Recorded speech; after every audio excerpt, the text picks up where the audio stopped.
Jangan lupa like, komen, dan share YouTube TVRI Bengkulu dan nyalakan loncengnya ya.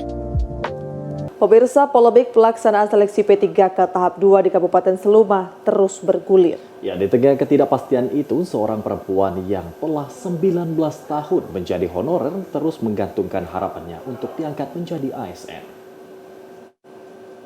Maria Yulita telah menjalani pekerjaan sebagai tenaga honorer teknis selama 19 tahun.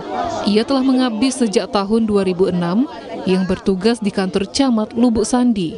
Selama hampir 2 dekade, pengabdian itu ia jalani tanpa kepastian tetap.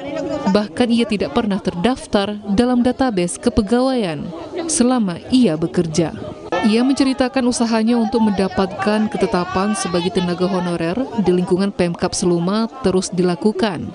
Berkas persyaratan agar namanya terdaftar dalam database sudah diberikan sejak tahun 2022 kepada pihak BKPSDM.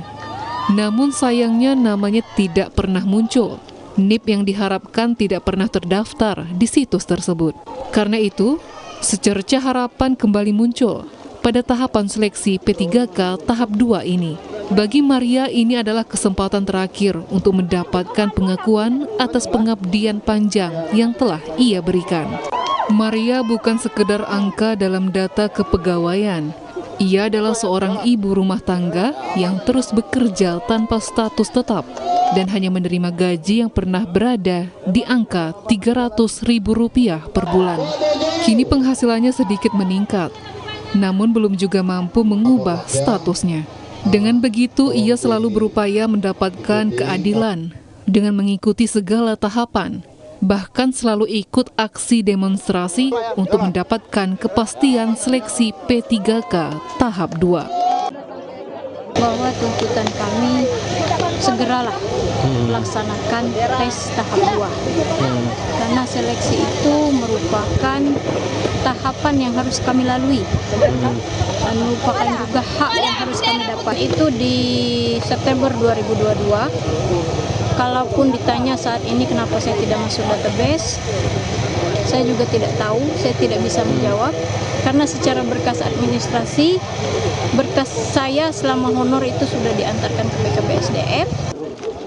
Hingga kini keputusan pelaksanaan seleksi P3K tahap 2 sepenuhnya berada di tangan pemerintah Kabupaten Seluma. Di balik setiap kebijakan, ada masa depan yang dipertaruhkan. Pemkab Seluma dihadapkan dengan keputusan yang berat, antara menentukan nasib ratusan tenaga honorer atau memilih kepentingan daerah, mengingat anggaran yang sangat terbatas untuk kembali merekrut P3K. Dari kontributor Seluma, Denny Putra, TVRI Bengkulu melaporkan.